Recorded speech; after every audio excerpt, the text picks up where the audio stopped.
Good afternoon, everyone. I just want to welcome everybody to Zoom 2021, Getting Comfortable with Leading Virtually.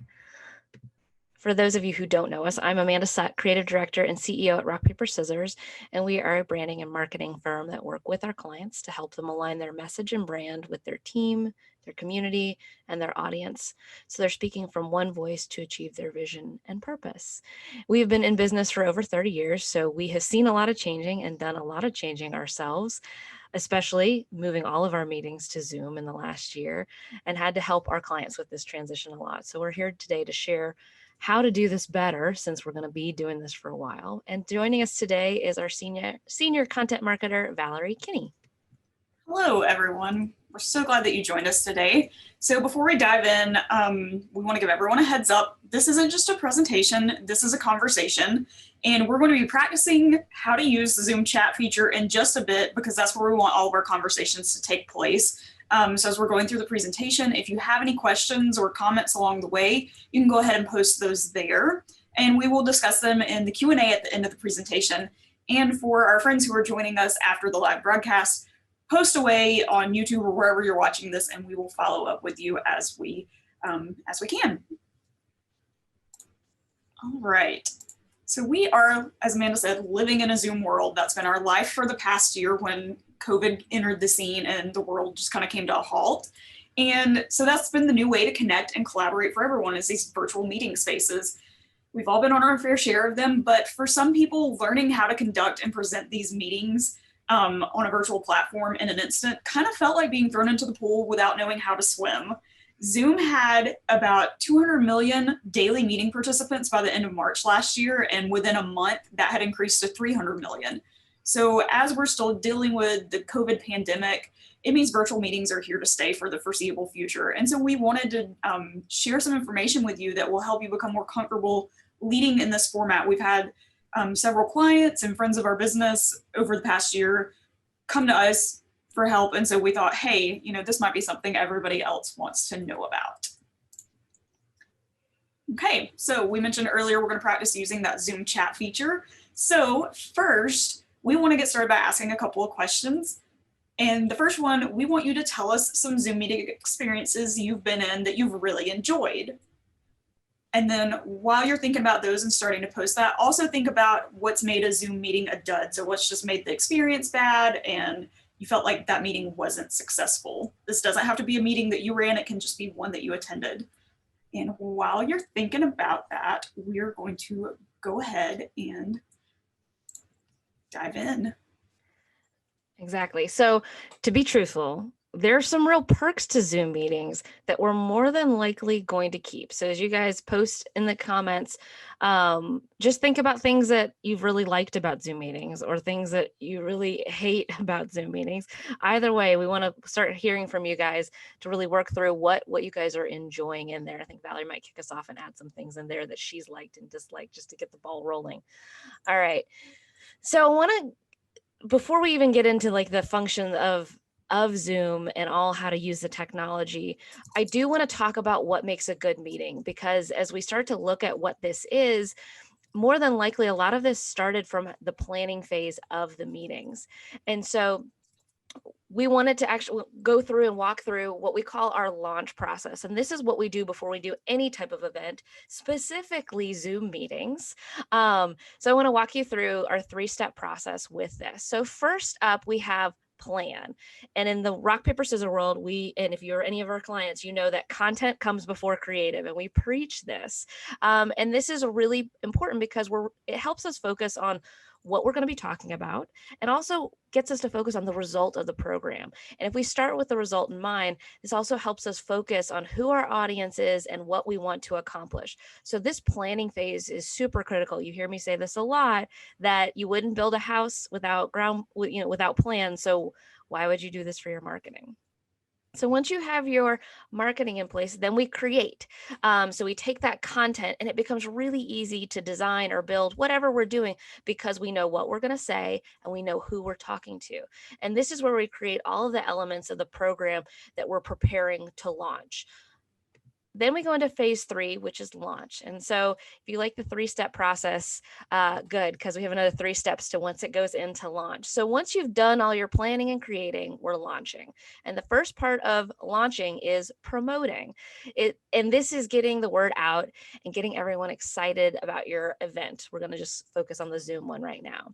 We see this step overlooked or thrown together at the last minute a lot. And this is really important. What is the point of putting all this effort in if nobody shows up? So this needs close to the same amount of planning and intentionality as the event itself. So really want to be thinking about launch in these 3 phases. So promoting, then we go to delivery. That's the easy one. That's the meeting itself. You have that content, you've been practicing, and you're ready to wow people. And then there's that last step, which is the follow-up. And we see this one overlooked as well.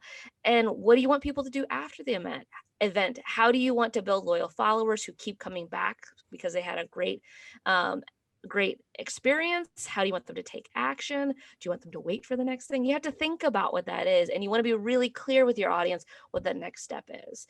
Do you want feedback on the event? Do you have another event? Is there something that they can buy? This last step in planning is what makes the next event even easier, because you've already built a sense of momentum around it. And so I do want to take a minute and let's be real for a moment. There is fatigue when you're coming to this part of your Zoom planning, whatever. We're going to focus on Zoom right here.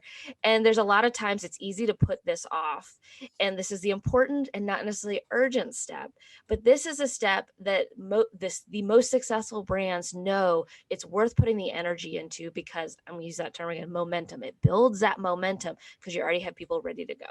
Okay, so I'm going to step off my planning strategy soapbox and turn it back over to Valerie to focus on what you guys actually came here for. All right, so we've been seeing some of these comments in the chat. What makes a good Zoom meeting? So it's been fun hearing from you guys. Y'all have had a lot of really good feedback on both meetings that are good as well as some that weren't so great. And so we're going to kind of talk you through some tips and ideas that we have on what we feel like makes a really good Zoom or any other platform you're using virtual meeting. I might start sounding like a broken record here, but this is one of my favorite Winston Churchill quotes. He who fails to plan is planning to fail. I hope you're getting the point that planning is really critical. It's the first of the 3 phases to launching your virtual meeting. So it is critical. And a lot of this, what we see when we see meetings fail is people forget this. You wouldn't not plan an in-person meeting. So why would you do the same? You want to do the same things that you're doing for these virtual meetings. Just because you can't see the people there doesn't mean that you're not out there. We see you, we're hearing you, we're seeing your chat. So it's really important. Plan. Okay.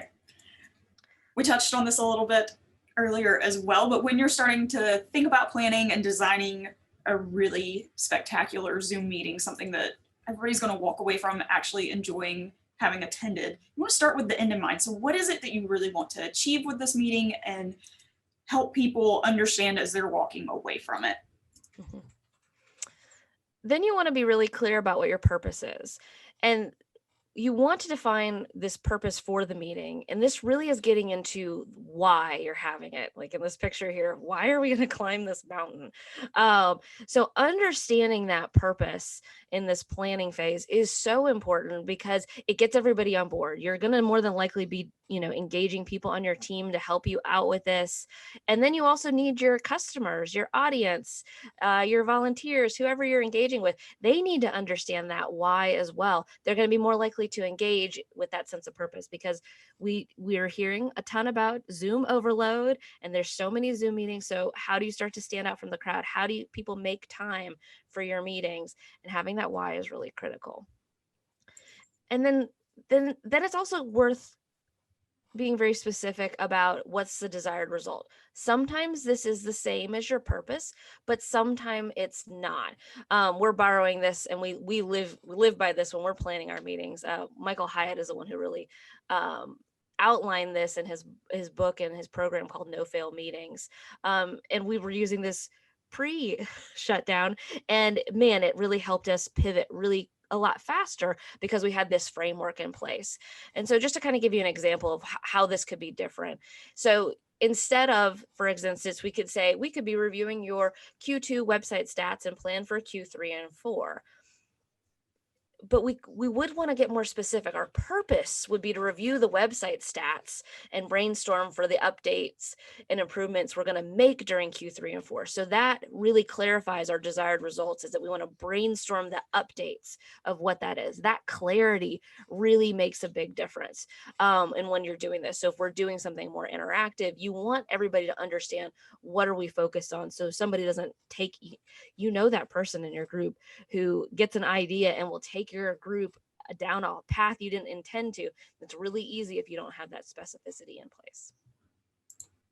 Okay, so we've got a little bit of the planning work out of the way. So now we want to talk about the attendee experience. This is something that you definitely need to keep in mind as you're planning your event. And the way we like to approach this is with a workflow. So we're going to show you a couple of ideas here. So with the workflow approach, we're going to map out the high level pieces you need to include to think about when you want to apply it to your meeting. So first, you want to promote the event. And so that's either sending out invites or by advertising it through certain channels. You just want to be really specific of how are you going to get people there. And then with Zoom meetings specifically, you want to think about this next step of registration. And you don't have to do it, but it also lets you know, are people going to sign up for it? Are they ready for it? Also helps you build lists for growing your email list and to do follow-up materials. So this is an important phase to think about of what your audience is experiencing. So all of this is not about your team and what you're doing to be able to create the content and the presentation, but remember, this is just what your audience is experiencing. You promote it, then you register. And then they attend. They're there, they're watching the meeting. What level of engagement are you having? Are you using things like polls? Are you activating your chat? You want to think about, are you doing a more lecture style event with key speakers sharing a presentation, or is this an open format? Everybody's kind of getting together. You want to use breakout sessions. So this is where you want to know your audience. Knowing your audience comes in handy as you think about what will keep them engaged with the meetings and not thinking about what's for lunch or working on their next project during the meeting. And then once again, you like our repetition going on here, the follow-up is really important, which might include sharing that recording, sending follow-up emails, signing up for the next event, collecting feedback. So there's a lot of things you want to think about, but those are your typical 4 steps and 4 touch points for your audience if you're doing a Zoom meeting. So you want to think about each one of those when you're doing your planning phase of what do you want that experience to be. All right, so now comes the workflow for content. We have a formula that we like to use.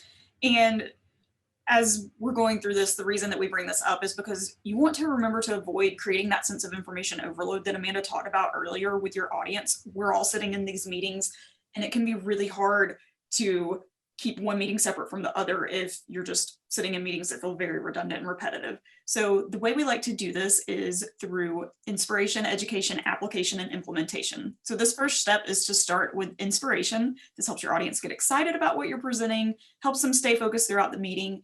And one of the things you want to think about when you're doing this is to hit on pain points and other relevant information that they might be experiencing to help capture their attention.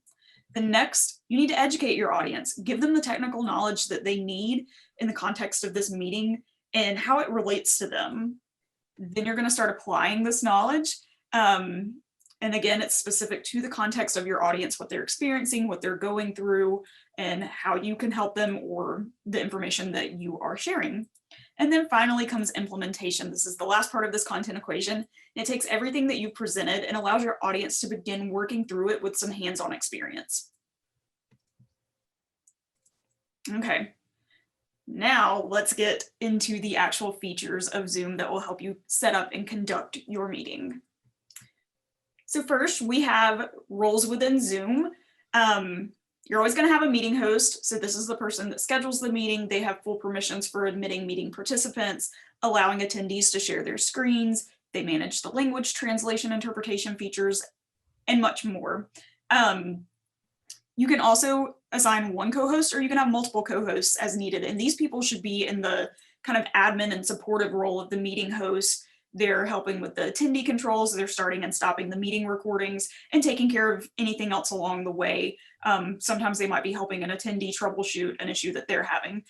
this is definitely not a comprehensive list of tasks for your host and your co-host, but it gives you a starting point to work from and kind of figuring out the delegation of tasks so that you have that balance between what the host is responsible for and any co-host responsibilities. Okay, next we want to talk about our presentation roles. So this isn't structured in Zoom, but this is a big thing to be thinking about. So typically you're going to have somebody who's presenting and who's going to be the MC of the meeting. They're going to control the pace and the tone and make sure attendees are having a good time. And the other main presentation role is your tech support, which can be one or more other team members designated to handle the technology aspects of the event and troubleshooting, admitting attendees as they arrive, providing other support the presenter may need.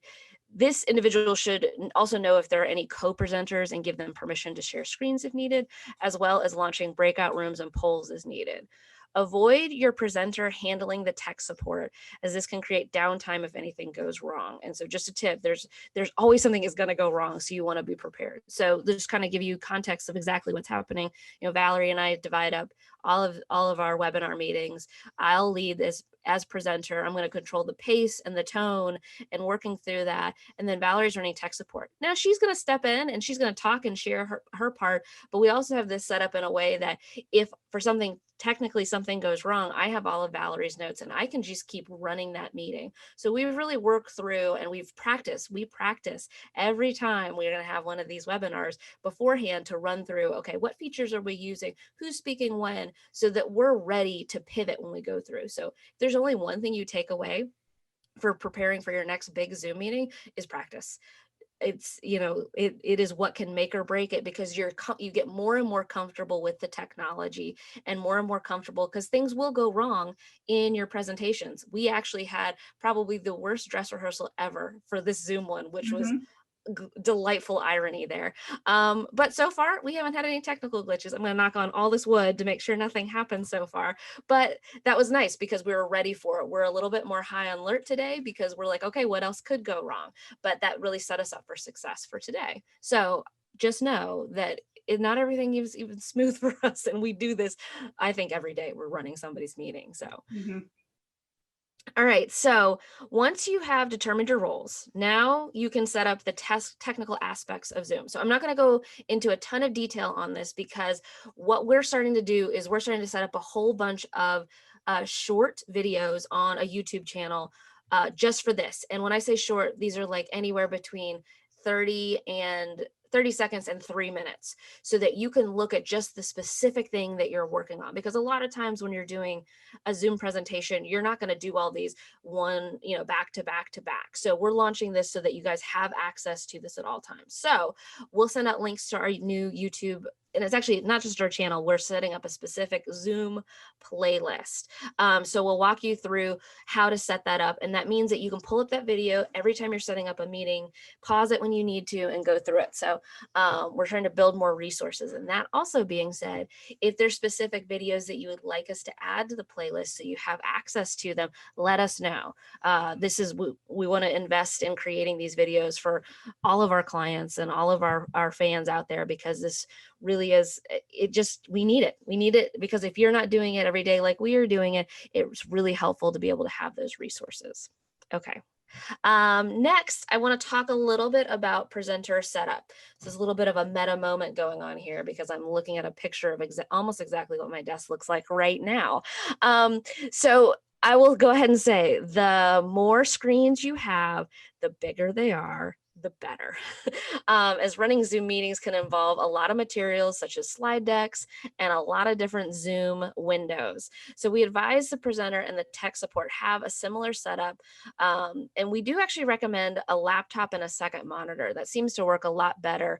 And I'll get into that in just a second, just with the windows that you're using, because you can see I have a lot. I have the participant window up, I have chat, I have my speaker notes, I have an internal dialogue, and I actually have the presentation itself. So what we usually do is we use the laptop for any materials that we're sharing on the screen, as well as your camera. And the reason you want to do this is that means that you're looking in the camera. We're not using cameras today, but I have that set up so that I'm looking in the camera and it looks like I'm talking to my audience. So that's a really good setup. So if you have a bigger screen, if you're using just a giant monitor with it, make sure you're being aware of where your camera is, because a lot of of times you're just reading your slides and not necessarily thinking about what your face looks like. And that's really important. This is a whole new skill set that we have to work on.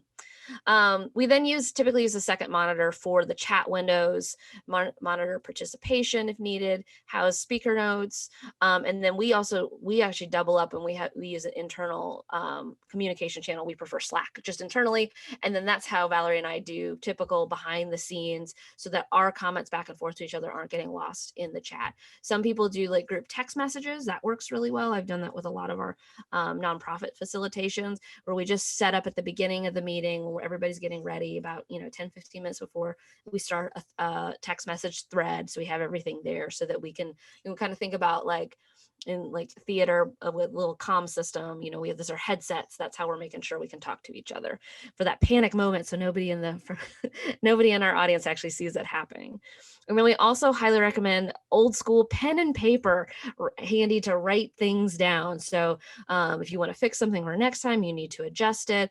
It's much quieter than stopping and changing windows to type something, because you could easily flip into and change your slides by accident. So the pen and paper is actually just a great thing to have. And depending on your event, you might want to use a microphone for better audio quality. So to kind of demonstrate this, Valerie and I have mixed it up today. I'm using the very nice microphone, so you can hear it probably a little bit smoother of a tone, and I'm going to make Valerie say something. I am logged in through my computer audio, so you're hearing me through Apple's technology. So it can sound a little bit different, and most of the time it doesn't matter, but we wanted to give you an example of how that can shift depending on what technology you're using. Okay, so now you're ready to start your meeting. Typically what we do is about 15 minutes before the meeting actually starts, we'll go ahead and launch it and have the waiting room open. So you guys probably saw where you were in the waiting room and we were admitting you guys before this meeting. During this time frame, when you or your co-presenters, you're the only ones in that meeting, you want to check your audio, pull up your presentation, anything else that you need to have on hand so that you're ready to start on time. If you have tech support or co-presenters, like I said, they need to join at this time so you can work through any last minute details. If you need to troubleshoot anything at the last minute, that's the time to do it. And then of course, do an audio check and test any videos that you might be sharing in the presentation so that you know they work. And then once you're ready, start admitting your attendees and start your presentation. And I will say, one of the biggest audio issues we ever see is Bluetooth speakers being connected and not realizing it. Everybody with their AirPods or noise canceling headphones, they go to talk and nothing's coming out. So that's usually the first thing I tell people to check. Mm-hmm.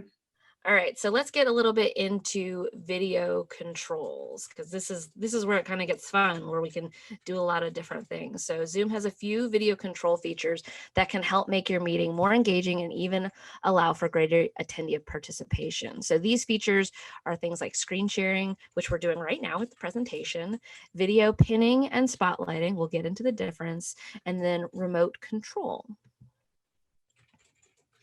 All right, so first up, screen sharing and sharing audio and video. So if you're sharing any kind of presentation or maybe a video from YouTube, you need to be comfortable with this capability, because there are going to be several options when you click that.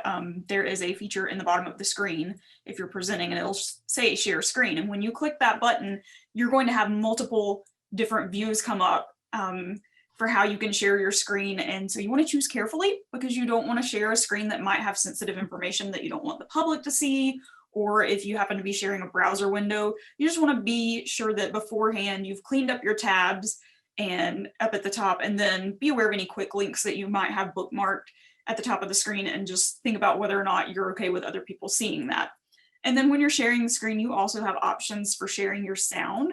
So like we said, if you're going to share a video at some point, there will be in that screen share menu a button or a checkbox in the bottom left-hand corner, I think is usually where that's at, for the screen sharing menu. And when you share a video, you want to be sure and check that and give it the appropriate sound sharing boxes so that attendees can actually hear your computer's audio. I was actually in a meeting yesterday where they were trying to share a video, and apparently they didn't have their audio settings correct, because it took about 5 minutes for them to get the audio part to work so that all of the attendees could hear it.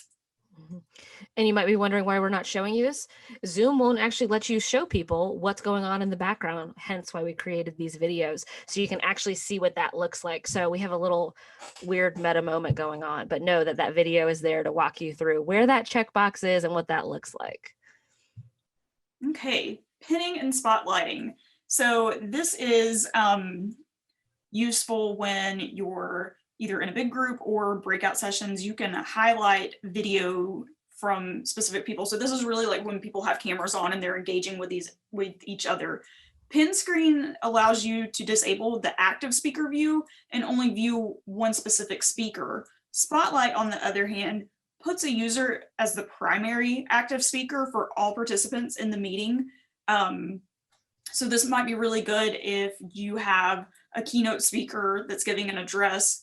You might want to spotlight their video, whereas pinning might be the person who's facilitating. And I believe there are options depending on if you meet the minimum requirement. I think you have to have at least 3 people to pin multiple people, if I'm remembering correctly. And I'll say spotlighting works really great, especially if you're doing something like a Facebook Live through Zoom or to YouTube, because then you can really just make sure that that speaker is the video that's being displayed. If you have a big group that you're doing a present, having a group gather and you're broadcasting it to one of those other pieces of technology, that spotlighting makes for a really nice experience on those streaming platforms. All right, so Zoom also has a remote control feature that allows the presenter to give any attendee remote control of the speaker's computer. Be aware there can be some delays with this feature. So like if I gave Valerie remote control, there might be a couple second delay, which can make it awkward for some speakers, especially if they're not let's say a veteran speaker and they're not used to kind of rolling with the punches. Typically, I recommend having your speakers present their content and share the screen themselves, but it is a great backup plan. So I like to have a copy of all of my co-presenters' presentations. So if something on their machine goes down, all of a sudden they lose internet and they need to call in through their phone, then I have that up. And then if they need to have control, I can let them, or we do the good old fashioned next, which works as well. So those are just some things to think about. It's a great feature, but it has its challenges depending on people's internet. And that's really the biggest thing is if everybody's on a super high, fast speed internet, it's very smooth. But if you don't have that, it can put a little glitch in it. All right, so now we're going to talk about the engagement features that we have in Zoom. You have breakout sessions and you have polls, and these are really great to use to keep people's attention, to get people talking to each other. You lose that FaceTime when you're not in person, but you can still capture some of that essence when you use the breakout sessions. So these allow you, the breakout sessions, to split your attendees up into different rooms for smaller group discussions. Like I said, they're great for longer meetings to help change the pace, as well as to help keep your audience from zoning out and give them a chance to talk to each other. So with Zoom, you can either assign them your attendees into rooms randomly, or you can create these manually if you want to have specific people in the same group, or if you've got several people who are talkers and are going to talk nonstop to each other, you might want to split them into different rooms. And then polls are another way to keep your audience engaged. And so Amanda's actually going to launch a poll right now while I tell you guys about them. So you can create polls when you're setting up the meeting, and you can create as many as you would like. You can also set up polls while you're conducting the meeting. We recommend doing them in advance if you can, because it just makes life a little easier to have them in the queue ready to launch. And you can set up polls with one single question or a series of questions. And in Zoom's polls, you also have the option to allow your attendees to give either a single answer or to have multiple choice options. And they can give you, if you give them 4 options, they might answer with 2 of those. So using these polls, it's a great way to collect feedback from your audience and keep them engaged at various points throughout your meeting. Okay, we're at the wrap-up slide, and yes, this does give you the cue that we are getting close to the end of our presentation today. So when your meeting is coming to an end, you want to be sure to let your attendees know what to expect next, such as any follow-up emails, anything like that, before you click that end meeting button, so that they know what to expect. The last thing you want to do is leave them hanging. And then after you've ended the meeting, if you've elected to record it, and when you first set up your meeting, it'll give you the option to either record in the cloud or to save it in the cloud or on your local device. The cloud is sometimes limited in storage capacity. So we always say, if you can, download your recording to whatever device you are broadcasting from. So your computer, your laptop, whatever. And then once it's done processing, you can save it to the location of your choice. And then if you need to edit it and then post it to YouTube or just send out the recording file, whatever you need to do, you can take that next step. And then if you're planning any follow-up communication, definitely be sure to send that out in a timely manner, because you want to stay top of mind with your audience, so that they don't forget about the meeting or be like, what did we talk about? If you plan on sharing the recording but know it's going to take a few days to edit, go ahead and send a follow-up message within like a 24-hour time frame, just to thank your audience for coming and let them know that you're going to follow up again with that link to the recording. All right, so a lot goes into virtual meetings, and we definitely did not hit everything.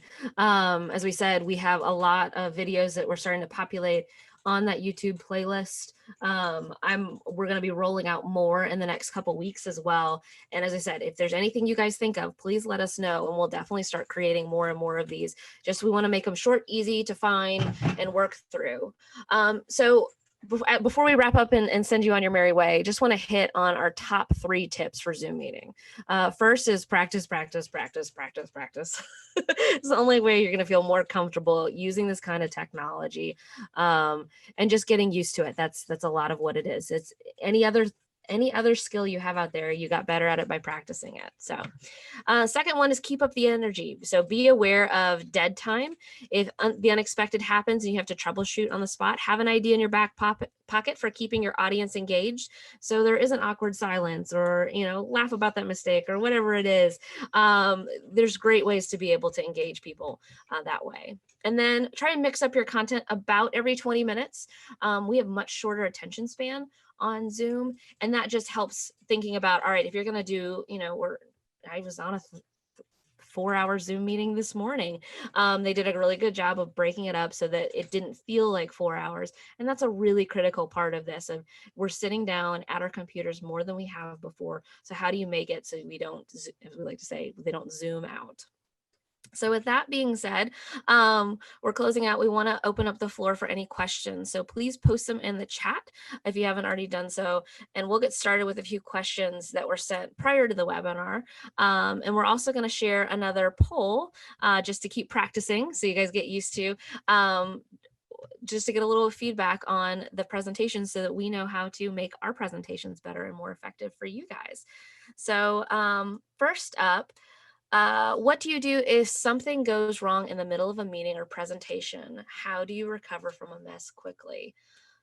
Valerie, do you have any quick insights that you love to share? Yes, I absolutely love it when presenters are transparent and honest and say, hey guys, we're having an issue right now and we're working on fixing it, and just take a second to breathe.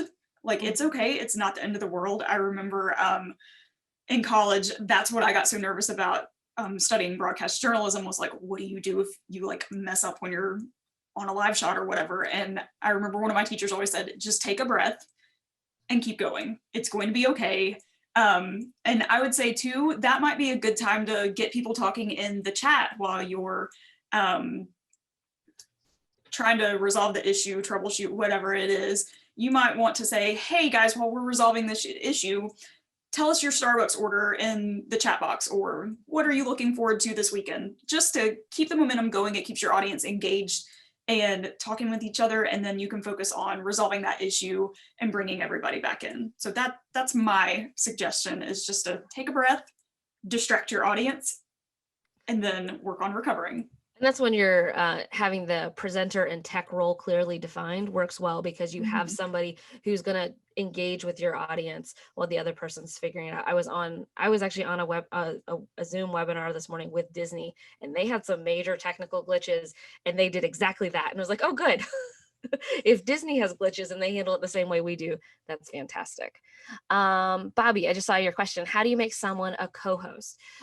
This is really great. And I'll make sure that we have a video of this. I think we do. We did a lot of them. So it's all kind of blurring together. But I'm actually going to make you a co-host so you get an experience of what this is like on your end. When I look at my participants list, we have, if you hover over it, some blue buttons pop up, and one of them says more. And when you click on that, there is a make a co-host. And when I do that, it makes sure I want to, and then it's going to ask you if you want to be a co-host. So now you can kind of see behind the scenes a little bit of what we're seeing when we're looking at how to do the co-host.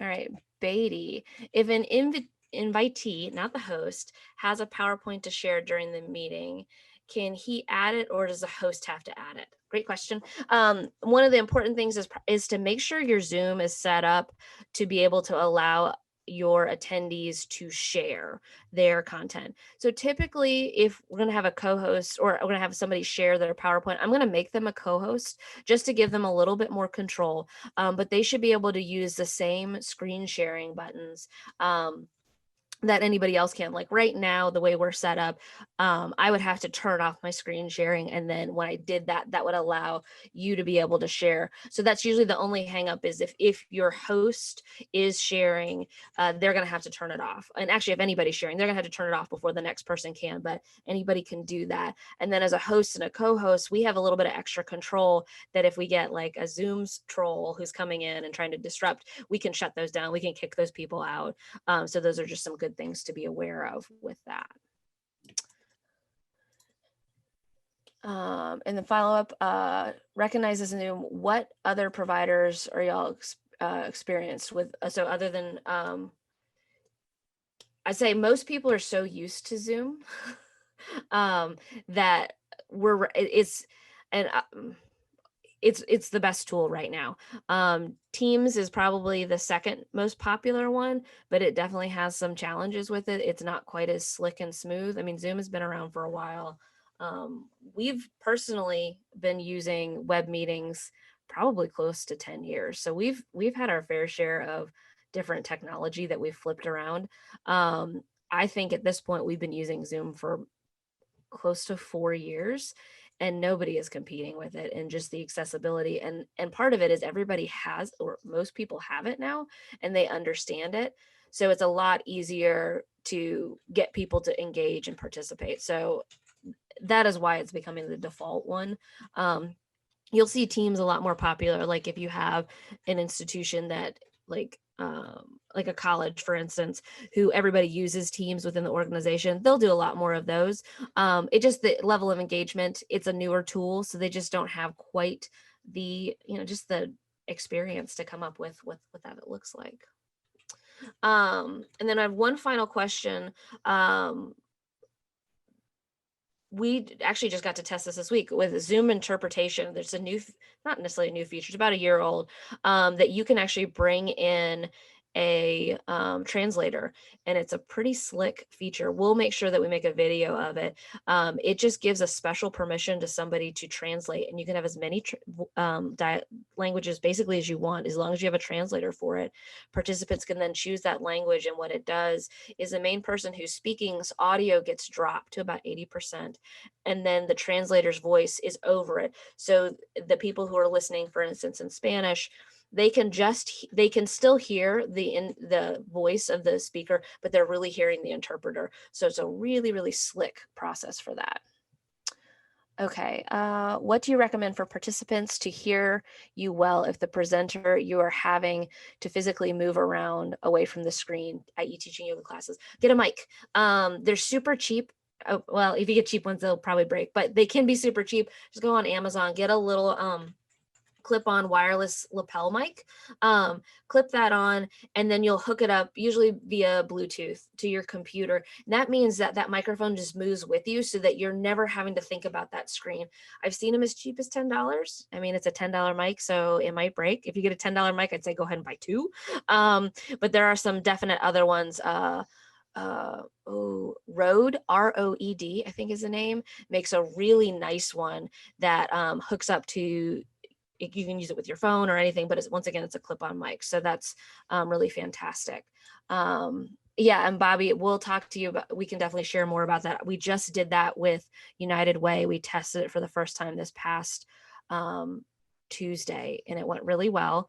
We're still trying to figure out, how do we get people who are not used to being able to get translations?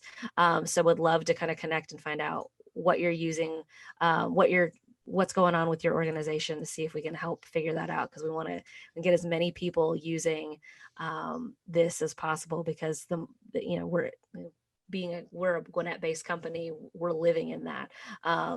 So absolutely, yeah. So let's connect. I'll be doing some videos on that in the next couple of weeks, anyways, of how it works. And then, as I said, I'm teaming up with United Way to see what we can do, because they have a lot of people they need to talk with to test out how do we get people to show up. That's been our challenge, of how do we get people to show up who don't speak English, because they're not used to having people translate for them. So, all right, I think that's it for questions today. Thank you so much for joining us. We'll get follow-up posted out there. And just quick heads up, final thing. If you do need help with Zoom, we do have 3 options. Hopefully this will get you going, but if you need a Zoom meeting consultation, please reach out to us. We can set up and help you walk through it. We do custom training. We've been doing that a lot lately, which is why we're starting to do like this webinar itself. And then we do meeting facilitation for a lot of clients too, where you guys focus on the client, on the tech, on the content, and then we do the tech. So it's pretty smooth. So just know that that is out there. And to make sure that we do good follow-up, just like we preached, Valerie, I'll let you take it. All right, so I'm posting a link to our feedback survey in the chat just now. Please fill that out. Let us know what you learned, what you thought of today's presentation, and if there's anything we can help you guys with in the future, as well as if there's topics you'd like to learn about. And then please join us for our next webinar. Save the date, March 25th, 2021. That's a Thursday. We're gonna get started at 11:30, and our topic is going to be pay-per-click and social media ads. So make plans to join us, learn more about what this type of advertising is, and when and why you might want to consider it for your marketing mix. We will send recap emails out with all of this information. You'll probably be getting one either today or tomorrow, and then when our recording is ready, we'll have that out to you next week. Thanks for joining us, guys. Have a good one.